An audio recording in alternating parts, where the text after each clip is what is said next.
Bonjour très chers compatriotes gabonais. Je suis Thierry Sam David Mberakouma.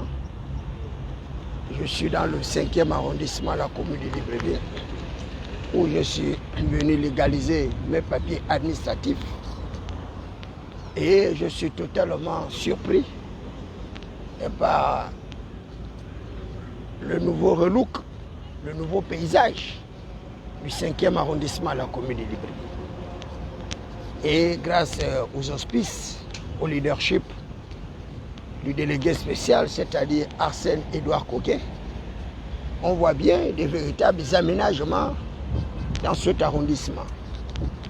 La mairie est tenue avec une certaine propriété et les agents reçoivent correctement les usagers et les choses se passent dans un véritable cadre formel et administratif.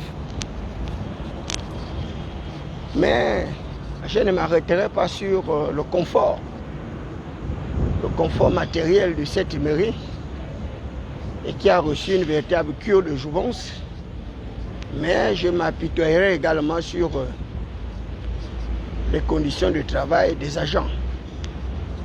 Et nous allons toujours nous retrouver à travers la sempiternelle question de la décentralisation. La décentralisation qui consiste en un transfert de compétences de pouvoir central aux collectivités locales.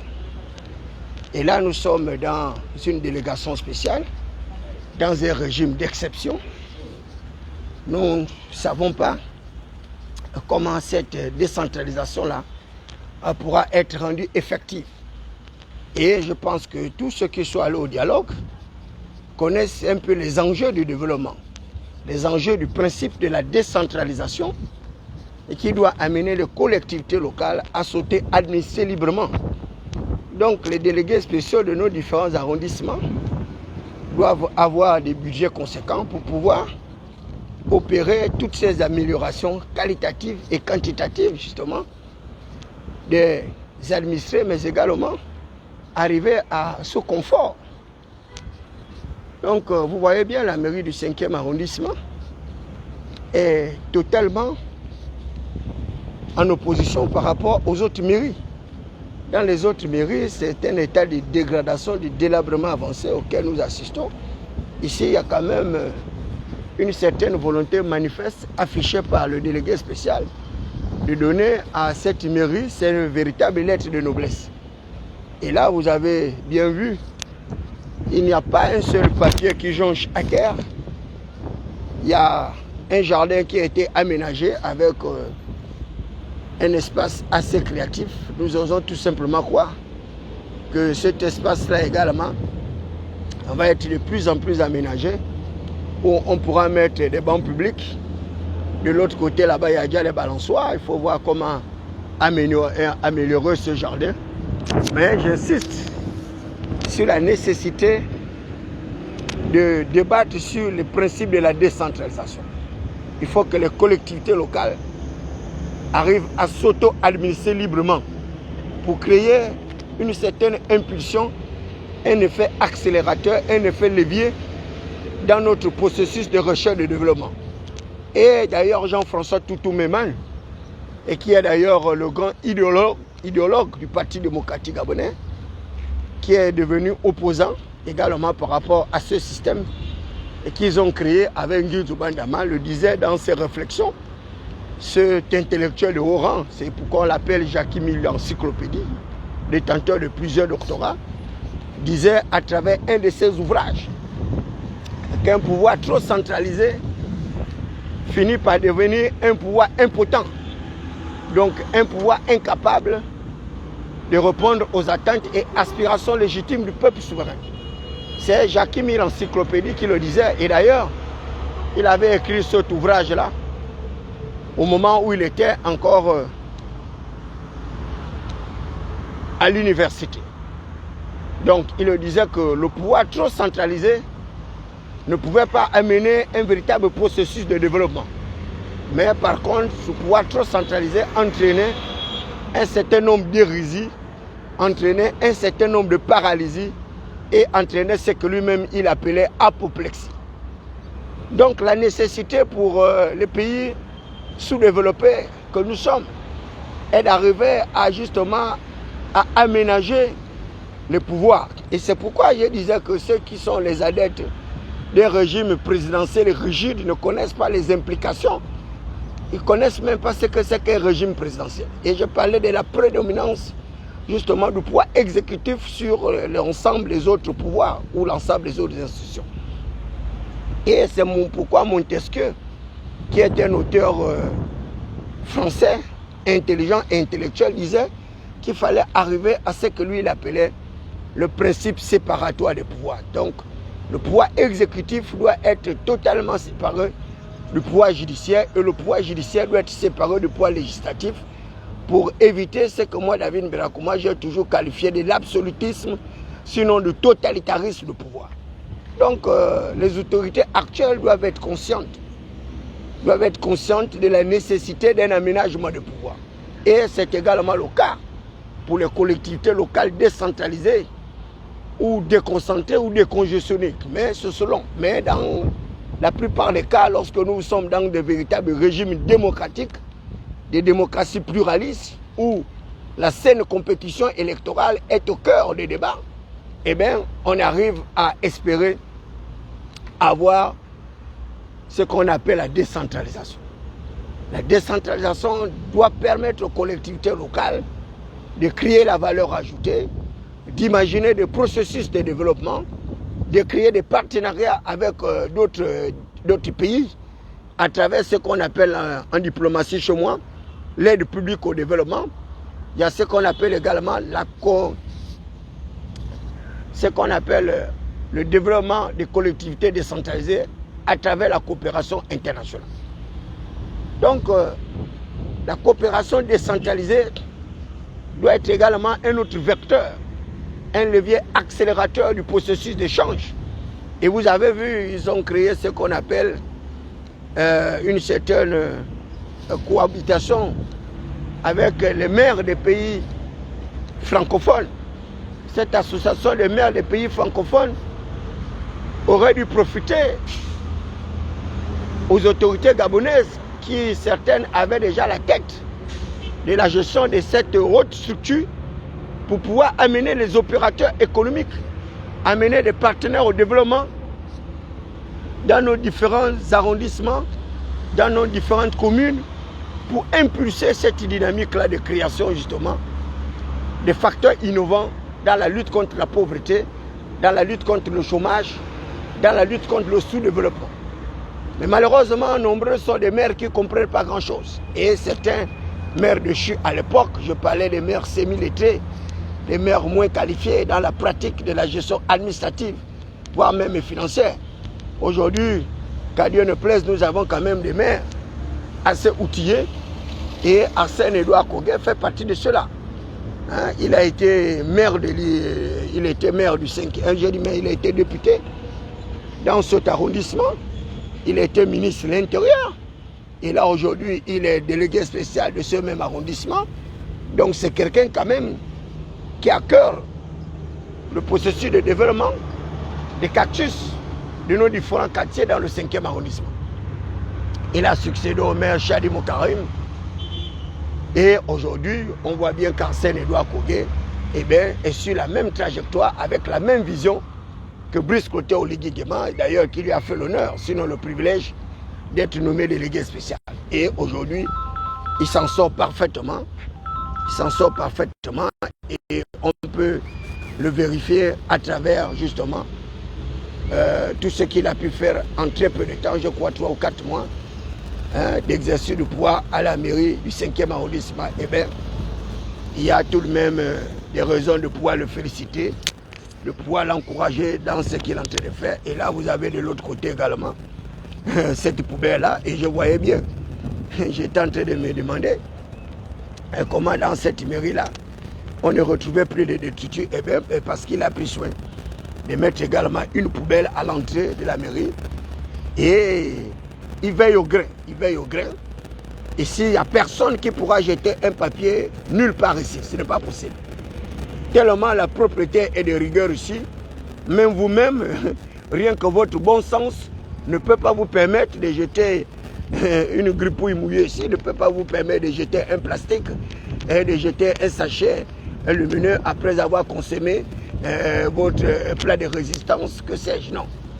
Donc Arsène Edouard Kogué, pour avoir été ministre de l'Intérieur, il connaît plus ou moins comment discipliner les personnes, comment discipliner l'administration, comment discipliner ses agents. Et là, j'ai fait pratiquement le tour de l'ensemble des bureaux. Tout le monde est bel et bien présent et chacun a son poste.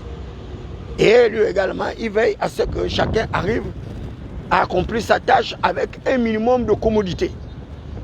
Malheureusement, ce n'est pas le cas dans certaines de nos administrations, où les gens n'ont pas de bureau, ils n'ont pas de poste d'emploi, ils n'ont pas de chaise pour s'asseoir, ils n'ont pratiquement rien. Et là, j'ai d'ailleurs eu le plaisir d'être des compatriotes justement du maire du 5e arrondissement commune de Libreville, qui non seulement m'a fait asseoir, m'a posé un certain nombre de questions, et il allait même plus loin en m'offrant justement un rafraîchissement. Et ça, ce sont des beaux usages. Hein. Ce sont des beaux usages du délégué spécial Arsène Edouard Kogué, que je connais il y a très longtemps, à cause de son pragmatisme, à cause de son expertise, son professionnalisme, mais également à cause de sa rigueur. Et ici, les gens sont correctement habillés. Vous ne pouvez pas rentrer dans le bureau de maire en culotte, en pantacourt ou bien en que sais-je. Moi qui vous parle là, je suis rentré avec un costume bleu, hein, tel que j'aime bien mon costume bleu parce que c'est mon scaphandre. Je ne le sors pas n'importe comment. Et là, j'ai pu le sortir aujourd'hui parce qu'il me fallait justement faire cette excursion dans le 5e arrondissement à la commune de Libreville.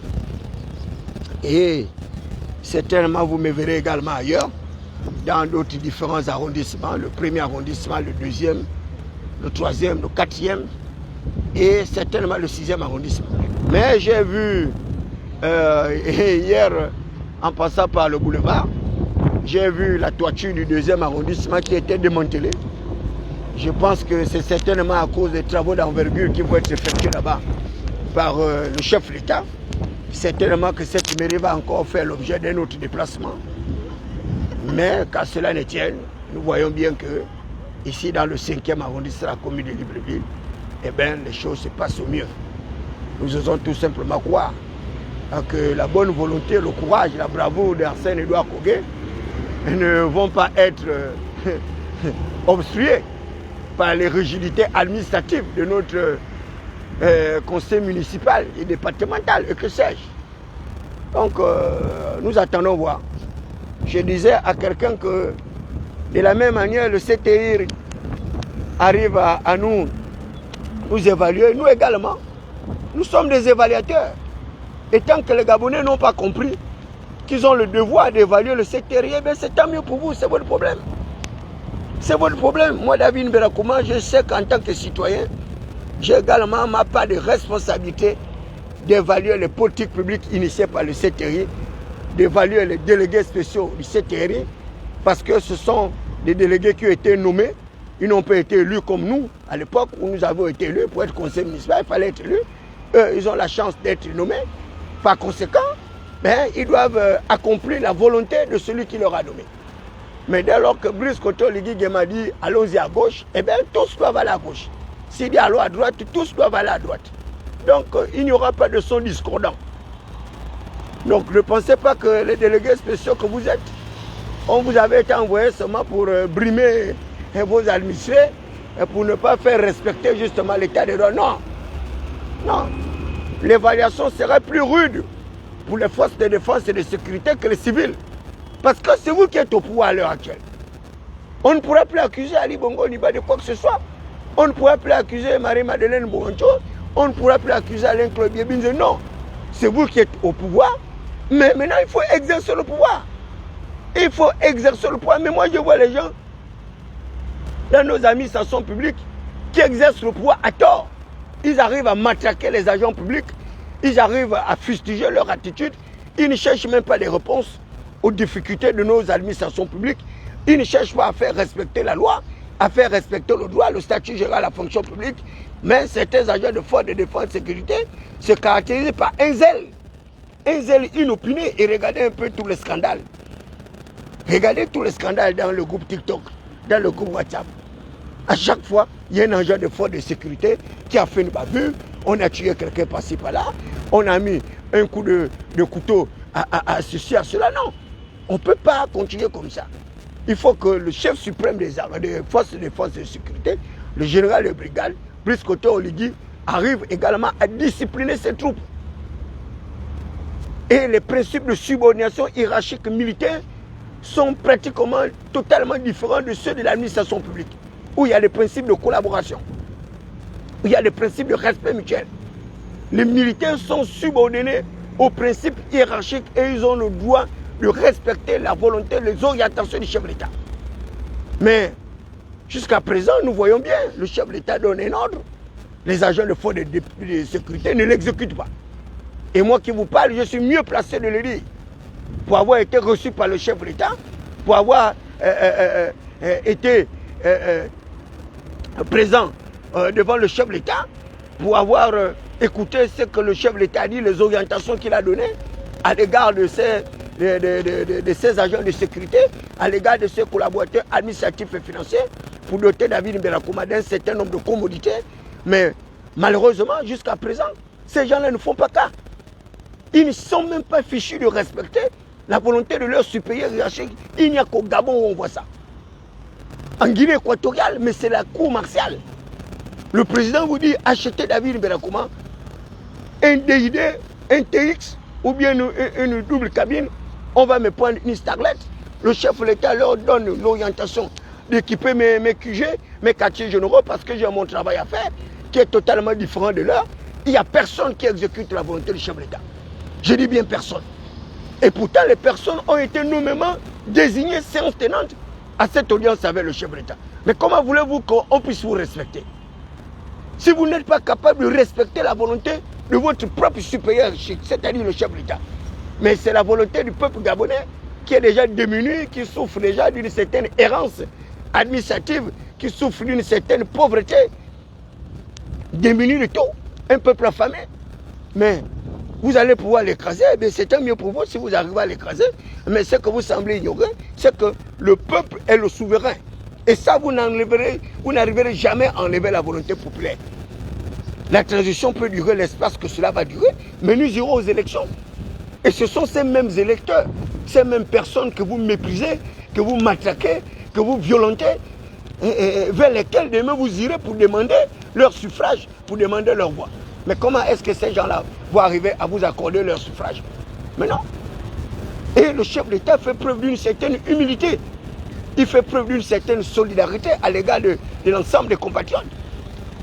Regardez, je viens d'apprendre que mon frère Oyabi, et qui était déjà victime de toutes les frustrations, ce jeune compatriote qui a subi le martyre d'Ali Bongo Liba, qui a dû s'échapper du pays, fuir jusqu'au Tchad, jusqu'au Centrafrique.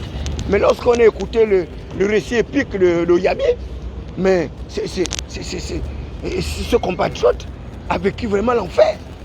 Je ne sais pas comment il a fait pour s'en sortir, pour survivre à l'étranger. Mais voilà quelqu'un qui a combattu tout un système. Et il a été abandonné comme ça. Jusqu'à faire une dépression. Qu'à Dieu ne plaise. Ce type-là n'est pas destiné parce qu'il restait un peu, il passait au suicide. Et Dieu merci, nous apprenons que l'actuel détenteur de pouvoir, Brice Koto Oligui Nguema, a pu le recevoir. Et qu'aujourd'hui, Oyabi est celui-là qui